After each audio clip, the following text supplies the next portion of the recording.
Fala pessoal, nesse vídeo vou compartilhar com vocês como eu montaria uma carteira de investimentos com 10 mil reais, trazendo algumas dicas muito importantes para que vocês sejam capazes de construir uma carteira de investimentos bem estruturada, de acordo, é claro, com o seu perfil de investidor e com os seus objetivos financeiros.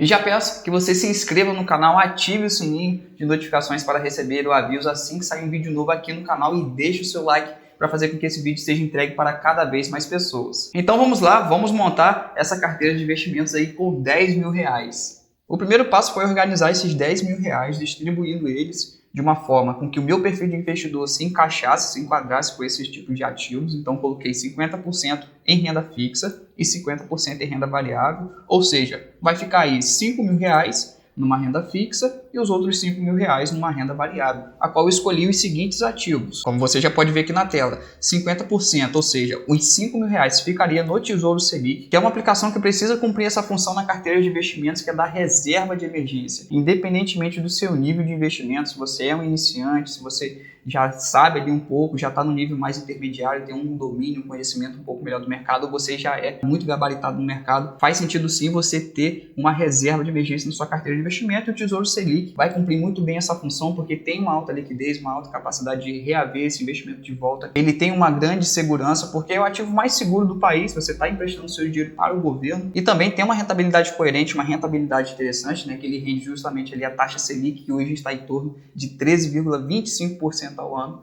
Então faz muito sentido ter essa aplicação aqui na carteira de investimentos. E agora indo para a parte de renda variável, os outros 50% desses 10 mil reais ficaria divididos em 30% em fundos imobiliários e 20% em ações. Inclusive aqui eu já coloquei os segmentos que eu acredito serem mais estáveis, são segmentos mais perenes da bolsa e que podem te trazer bons retornos aí, trazendo, além de uma boa rentabilidade na sua carteira, um certo nível de segurança. Aqui eu não montei aquela carteira explosiva que pode te dar altos ganhos, grandes multiplicações, ou também pode te trazer grandes perdas. Aqui eu pensei numa coisa mais moderada, mais tranquila, se assim podemos dizer, né? Porque renda variável, independentemente de qual seja, vai ter o seu nível de variação. É claro, uns mais, outros menos. Aqui, com certeza, eu optei por um pouco menos. Portanto, que eu expus um pouco mais da renda variável em fundos imobiliários, que, de modo geral, são menos voláteis do que as ações. Mas, em contrapartida, faz sentido você ter um percentual da sua carteira em ações, porque as ações se multiplicam muito mais do que os fundos imobiliários no longo prazo. Então, pensando dessa forma, faz sentido sim você ter ações que distribuem dividendos também, assim como fundos imobiliários, e que tem ainda essa possibilidade de crescer bem mais do que os fundos imobiliários. Então, apesar de ser um pouquinho mais volátil do que os fundos imobiliários, faz sentido sim ter um percentual em ações. Inclusive, eu deixei aqui o quanto que essa carteira pode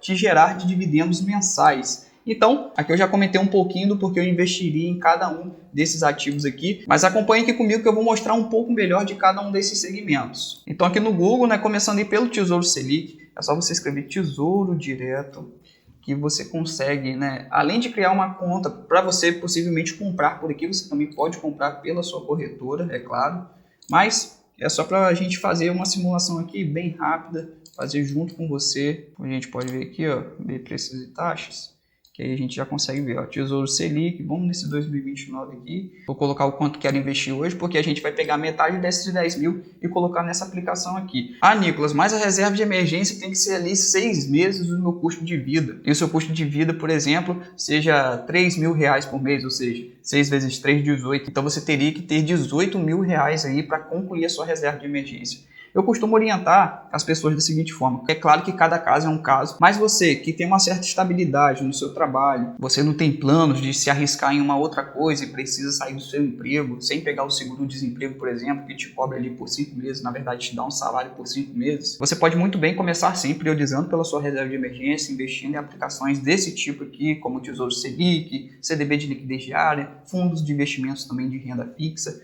Enfim, esses tipos de ativos para reserva de emergência, que é muito importante, tem que ser o primeiro pilar dos seus investimentos. Mas, em paralelo, você pode sim começar, como a gente diz, a molhar o pé ali na renda variável, que realmente vai ser aonde vai te trazer mais ganhos, vai te trazer dividendos, vai te trazer esse gás para você investir, ver ali o seu dinheiro se multiplicando. É claro que na renda fixa também há esse fator multiplicador, mas na renda variável esses ganhos são mais potenciais e são mais exponenciais. Então faz sentido sim você, de uma forma bem responsável, com o seu orçamento, com as suas finanças, com o seu planejamento financeiro, investir sim na reserva de emergência, mas em paralelo e construindo posições também na renda variável. Então, voltando aqui, né, desses 10 mil, vamos colocar 5 mil aqui, né, que a gente dividiu metade renda fixa, metade renda variável, onde toda a renda fixa vai ser aqui nesse título. Vamos colocar aqui R$30 para a gente conseguir fazer o exemplo que ele pede para inserir o mínimo de R$30 de aplicações de reinvestimentos mensais. Então, a gente se depara com essa realidade aqui, né? Claro que ele faz essa projeção aqui até o vencimento do título lá em 2029, mas aqui só para a gente comparar, ó, que o Tesouro ele consegue ter uma rentabilidade, né, maior do que algumas LCI, LCA, que ele pega de uma média do mercado, consegue ter um rendimento muito maior do que a poupança, do que os fundos DI e também até mesmo alguns CDBs. É claro que tem CDBs que pagam bem, tem CDBs que pagam mais ou menos, mas em comparação a outros investimentos, o Tesouro é o que traz a maior rentabilidade e também o maior nível de segurança, porque, como eu já disse, você está emprestando seu dinheiro para o governo, a instituição mais segura do país. E agora, prosseguindo para outra parte, né, a parte da renda variável, a gente colocou 30% em fundos imobiliários e 20% em ações. Então, vamos fazer uma pesquisa aqui desses fundos imobiliários, a qual eu já pensei que seriam fundos bem adequados para essa carteira, né? Que são fundos de logística e fundos de shopping. Então, a gente vê nesse site aqui, ó, Clube FI, site que eu gosto muito de fazer esses níveis de comparações. Clico aqui nessa parte de fundos, então vamos em fundos de fundos.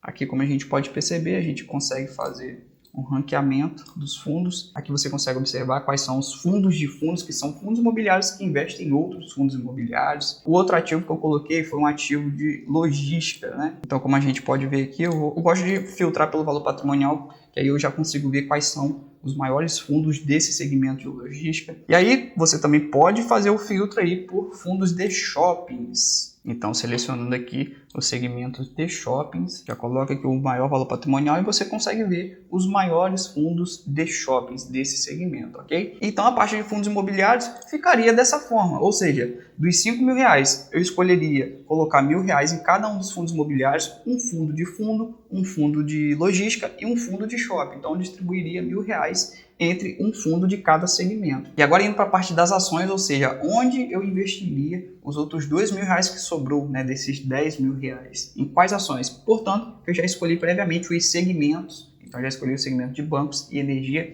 que são setores bem perenes, são setores que te garantem um certo nível de estabilidade ali no longo prazo e que há muitas boas empresas nesse segmento que você pode se beneficiar disso. Então vamos aqui, eu gosto de usar muito essa ferramenta do Status Invest, eu já até deixei aqui. Então vamos às ações dos bancos, e inclusive dá até para a gente fazer uma comparação entre as empresas do mesmo setor. Então vou colocar aqui outras ações desse mesmo setor, vou colocar Bradesco, vou colocar Banco do Brasil e vou colocar Santander também. São os maiores bancos do país. Inclusive aqui ele já vai te dar, ó, um ranqueamento entre os ativos. É claro, não se baseia apenas por um único indicador, um indicador fundamentalista, né? Que seria, por exemplo, o dividendo, que é o que mais chama atenção. Não, se baseia por outras premissas também. Aí você vai ter que aprender a analisar de forma fundamentalista os ativos, mas já é um bom início você saber que esse segmento é um segmento muito bom, muito interessante, inclusive quando se fala de distribuição de dividendos. E um outro segmento que é muito bom é o segmento de energia. Então vou colocar aqui só como exemplo essa empresa aqui, que é a Taesa, e vou fazer uma comparação entre outras empresas do mesmo segmento. Sempre lembrando, gente, compara empresas do mesmo segmento. Então, incluindo outras empresas mais voltadas à parte da transmissão de energia, porque o segmento de energia tem praticamente 3 subsegmentos, que é o de geração, o de transmissão e o de distribuição. Um dos melhores segmentos é o de transmissão, então estou colocando justamente essas empresas de transmissão, Taesa. Vou colocar a Lupar aqui também, vou colocar outras empresas aqui, CEMIG, vou colocar uma outra aqui, a Popel. Beleza, e fazer a comparação. Então assim começa a comparação entre os bancos, também tem como você fazer a comparação entre empresas do mesmo segmento, de energia, ok? Então aqui, como eu te disse, aí você vai ter que aprender um pouquinho mais sobre análise fundamentalista, até porque a estratégia de investimentos a qual eu sigo é realmente você comprar e segurar boas empresas para o longo prazo, se beneficiando do crescimento das mesmas, da distribuição de rendimentos da mesma, né, que são a distribuição dos dividendos. Então, entre as ações, os R$2.000 ficariam distribuídos dessa forma. R$1.000 em alguma empresa do setor de bancos e os outros R$1.000 em alguma empresa do setor de energia, mais especificamente da parte de transmissão. Então é assim que eu faria a distribuição de R$10.000 entre os ativos, compondo uma carteira bem equilibrada, bem estruturada, mas é claro, muito importante ressaltar para você que primeiramente, defina seus objetivos financeiros, porque de nada vale você começar a investir sem objetivo financeiro, qualquer motivo vai ser motivo para você parar, desistir ou vender suas aplicações por qualquer motivo que seja, porque se você não sabe onde você quer chegar, dificilmente você vai saber qual caminho trilhar. Defina então seus objetivos financeiros, defina o seu perfil de investidor, até onde você está disposto a assumir o risco. Se você está começando, não se arrisque tanto, vai conhecendo um pouco mais do mercado, vai tendo a sua própria segurança, vai criando a sua segurança para que você desenvolva esse comportamento financeiro de permanecer investido na renda variável. Posteriormente, depois que você agregar um nível de conhecimento e tiver segurança suficientemente para suportar os momentos difíceis que você vai passar em algum momento no mercado de renda variável, é inevitável. E uma coisa que eu falei, conhecimento. O conhecimento é o que realmente vai te trazer segurança, seja agora,